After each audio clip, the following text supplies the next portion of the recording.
All right, I'm gonna do it. I'm accepting a challenge with myself to pack only in carry-ons for international travel coming up soon. So this is gonna be a process. I know it looks crazy, but I collect all kinds of the small sample sizes, whether I'm traveling.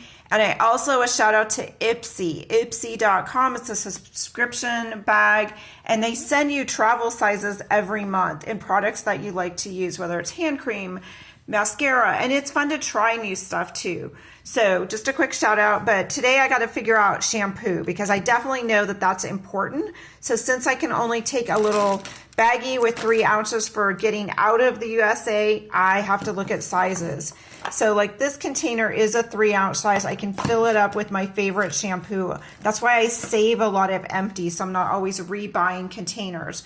Otherwise, then I also can build from there. Like my hair care is super important, so that's where I'm gonna start. Follow along.